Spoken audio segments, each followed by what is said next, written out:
Yogah Karmasu Kaushalam.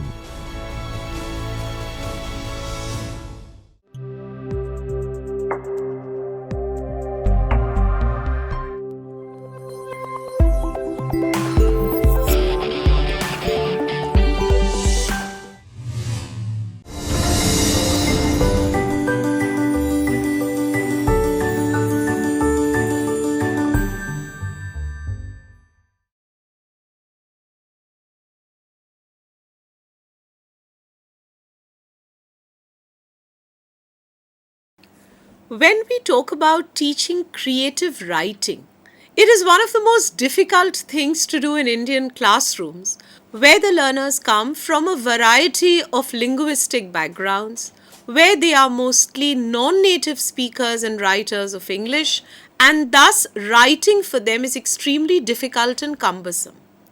Let us understand first what we mean by creative writing. When we talk about creative writing, we normally mean the texts which have an aesthetic rather than a purely informative, instrumental or pragmatic purpose. Most often, such texts are usually in the form of poems or stories. Creative writing texts draw more heavily on intuition, close observation, imagination and subjectivity.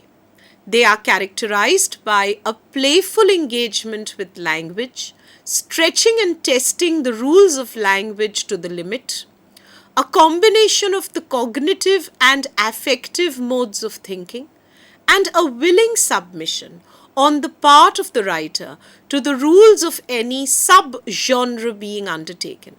If you are a poet and you want to write a limerick, then you have to follow the rules governing limericks. There are various benefits of creative writing for learners. Creative writing for learners is beneficial because it aids language development at all levels: grammar, vocabulary, phonology, and discourse. It requires learners to manipulate the language in interesting and demanding ways. It is useful in attempting to express uniquely personal meanings, and in doing so, they necessarily engage with the language at a deeper level of processing than with most other expository texts. One may ask, what is the benefit of creative writing for teachers? And I must say that creative writing is very beneficial for teachers because it keeps them fresh and vibrant. For much of our professional lives, we are completely thralled by the controlled language of textbook English and the repeatedly low-level, error-laden English of our students. So when we teach language, and we must keep our primary resource alive and well, it is then that we look at creative writing texts for our students to inspire them with a love of language. So this is an overall view of what creative writing is all about. Coming to critical writing, it can be professional, it can be literary. In professional critical writing, we can include analytical reports, commercial reports, data sheet analyses, and comparative studies.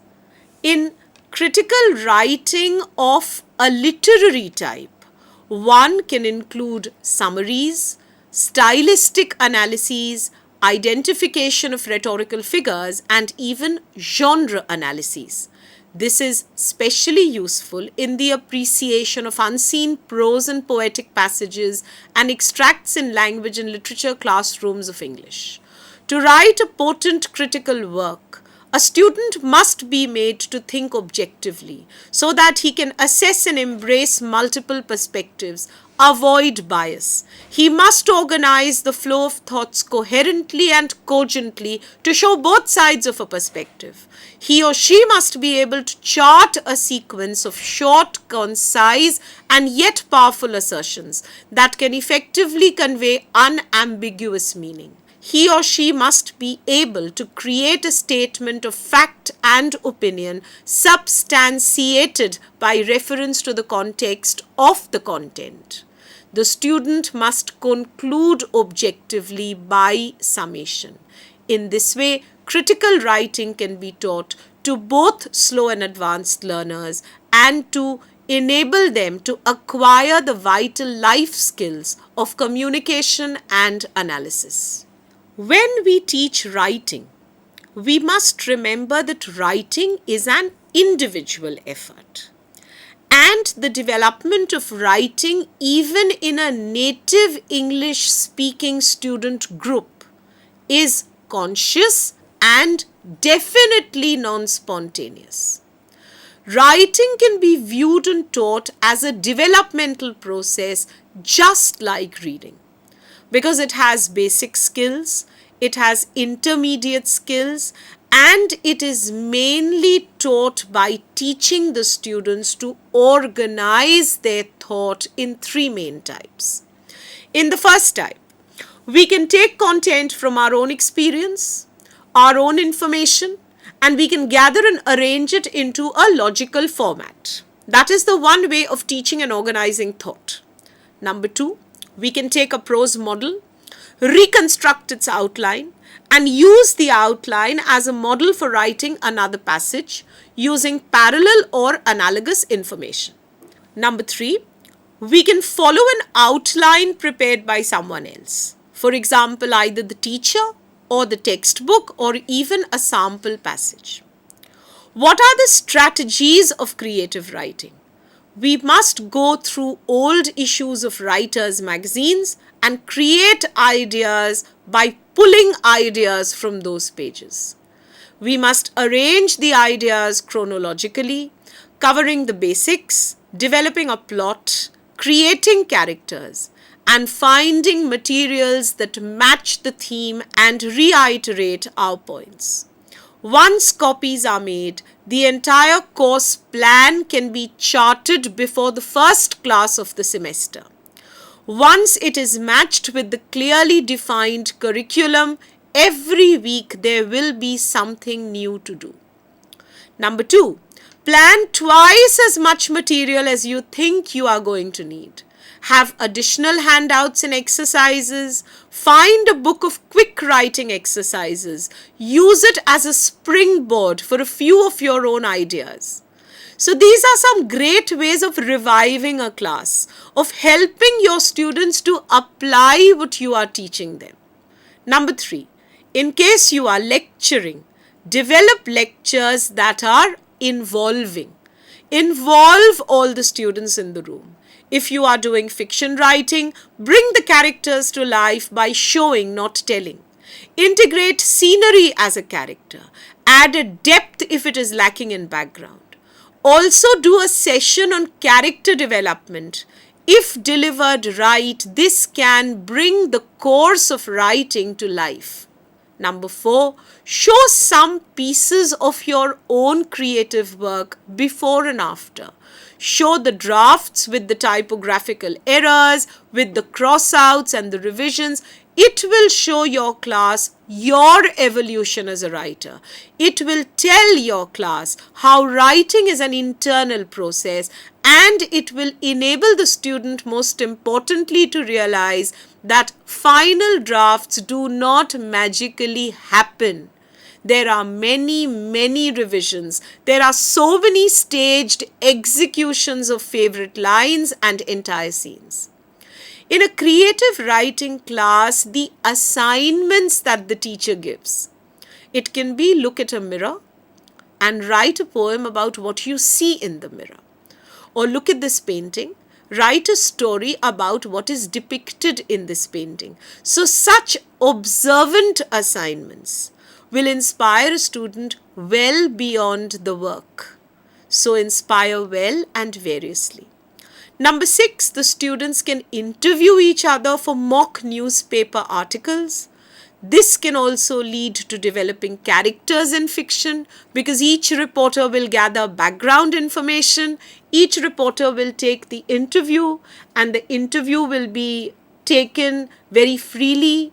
Ambitions will be asked about, qualifications will be asked about, personal eccentricities will be asked about. So this exercise helps people to open up and share the creative flair in the class.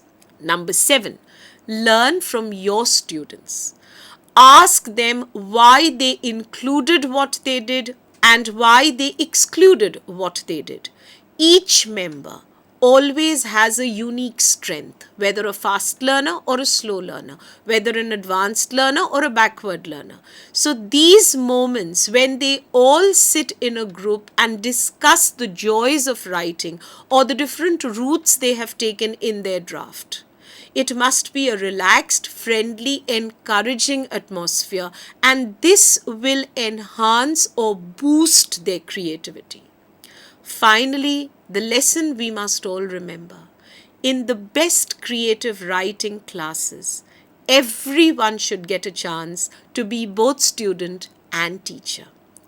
To begin a work of creative writing, therefore, one must do the following: gather areas from our surroundings. Describe a real or imagined setting. Create a character or a set of characters. Decide the mode of narration. Write the dialogues, plan the plot, draft the first piece, and then revise, reflect, reconsider, and edit. Ideas can be gathered by talking to people, parents, relatives, friends, neighbors. Ideas can be gathered by newspapers, observations, anything that comes to mind, and it must be jotted down. Ideas must be factual, observational, and it can lead to direct and inferential questions. While describing a setting where the stories are taking place, it can be their home, their neighborhood, the college, the park, the relatives' homes, a place of worship, or simply a place where they have gone or seen. It should be promoted by observation. It should be promoted by hearing, touching, feeling, and seeing. When they create characters, students need to select a main character for their story. Then decide its name. Then describe the person. And then how to add certain quirks, certain peculiarities, certain unique features, and they can do that by noting their peers and noting down their personal characteristics and physical characteristics. When they write dialogues, they must imbibe how other students are speaking and what they are hearing.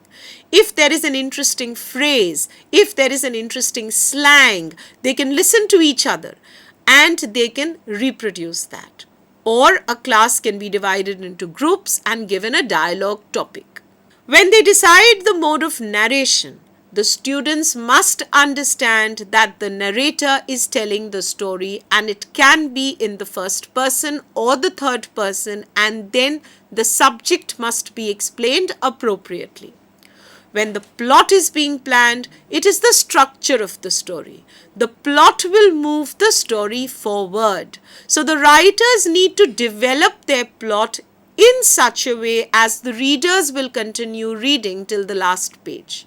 Either they can write the first paragraph of the story and the teacher can ensure that the beginning sentence needs to grasp the attention so that people will want to continue reading. And finally, when the first draft of creative writing is written, it must be after teacher review.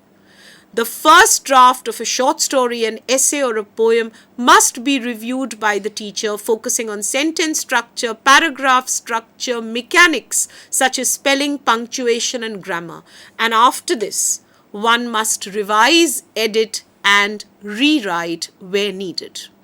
Let us talk about teaching creative writing by teaching how to create powerful descriptions. And I humbly submit before you a suggestion that is developed by me called sentence stretching. Let us take a look at this sentence. The man went to the big city.